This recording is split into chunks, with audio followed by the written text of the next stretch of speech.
কেন যেন মনে হচ্ছিল যে এক পক্ষ আরেক পক্ষের এই উগ্র লোকদেরকে খেপিয়ে তোলার চেষ্টা করছে। আমাদের বোধোদয় হওয়া দরকার যে খেলাকে, সংস্কৃতিকে, গানকে, কবিতাকে, এইগুলিকে এইভাবে উগ্র রাজনীতিকরণ করা উচিত না। তাকেও আমরা বিশ্বকাপে খেলতে দেই নাই। এখানেও রাজনৈতিক হস্তক্ষেপ হয়েছে বোর্ডের উপরে। ক্রিকেটকে কেন রাজনীতিকরণের অংশ করা হলো? ভারতের এই সিদ্ধান্তকে কিভাবে দেখছেন? এটা খুবই দুঃখজনক, কেননা খেলা, ধর্ম, সংস্কৃতি এই বিষয়গুলিকে রাজনীতির কুপ্রভাব মুক্ত রাখতে হয়। রাজনীতির তো অনেক সুপ্রভাব আছে, কিন্তু কুপ্রভাব মুক্ত রাখতে হয় এই কারণে যে খেলা দেখতে সবাই যায়, ধর্ম পালন সবাই করে, সংস্কৃতি সবার ভেতরে থাকে। ফলে এই বিষয়গুলিকে রাজনৈতিক প্রভাবের ভেতরে নিয়ে আসতে যেটা হয়, এখানেও এক ধরনের শত্রুতা, বিদ্বেষ এই বিষয়গুলি তৈরি হয়। যে ঘটনাটি ঘটেছে এটা খুবই অনভিপ্রেত, কিন্তু এইগুলি আসলে ঘটার মতো জায়গাতে আমরা দুটি দেশই পরিস্থিতিকে নিয়ে যাচ্ছিলাম। আপনি দেখবেন যে বিভিন্ন সময় যেভাবে এক ধরনের উগ্র বক্তব্য দেওয়া হয়েছে, রাজনৈতিক বক্তব্য, কেন যেন মনে হচ্ছিল যে এক পক্ষ আরেক পক্ষের এই উগ্র লোকদেরকে খেপিয়ে তোলার চেষ্টা করছে। ভারতীয়রা চেষ্টা করছেন আমাদের এখানে যারা উগ্র তাদেরকে খেপিয়ে তুলতে, এবং আমাদের এখানে যারা উগ্র তারা চেষ্টা করছেন ভারতের উগ্ররা যাতে খেপে ওঠে।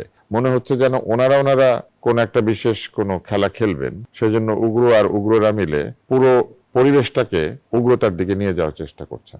এখন মুস্তাফিজ ভারতে না খেললে কি হবে? মুস্তাফিজের আর্থিক ক্ষতি হবে, কিন্তু আমার ধারণা যে এইভাবে একপাক্ষিক চুক্তি বাতিলের হয়তো কোনো টার্মিনেশন ক্লজও আছে, হয়তো তিনি কিছু ক্ষতিপূরণও পাবেন। কিন্তু ক্ষতি কার হবে? আর হবে ক্যালকাটা নাইট রাইডার্সের। ওখানেই তো সম্ভবত তার খেলার কথা ছিল। আর আইপিএল এর জৌলুস একটু কমবে, কেননা মুস্তাফিজ এখন আন্তর্জাতিক পর্যায়ে একজন পরিচিত বোলার। এই যে খেলার রাজনীতিকরণের ফলে কি হয়েছে, আমাদের এখানে আমাদের সবচেয়ে সেরা খেলোয়াড়, যে কিনা বিশ্বের 3 ফরম্যাটের ক্রিকেটে দীর্ঘ সময় ধরে 1 নাম্বার খেলোয়াড় ছিল, তাকেও আমরা বিশ্বকাপে খেলতে দেই নাই। এখানেও রাজনৈতিক হস্তক্ষেপ হয়েছে বোর্ডের উপরে, এবং একজন উপদেষ্টা কিন্তু দাবি করেছেন যে তিনি নিজে নিশ্চিত করেছেন যাতে সে না খেলতে পারে।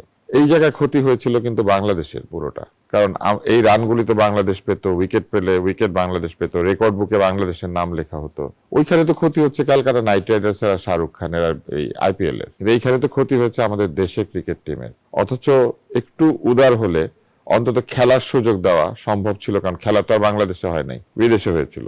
এই সবকিছু মিলে আমার কাছে মনে হয় যে আমাদের বোধোদয় হওয়া দরকার যে খেলাকে, সংস্কৃতিকে, গানকে, কবিতাকে, এইগুলিকে এইভাবে উগ্র রাজনীতিকরণ করা উচিত না।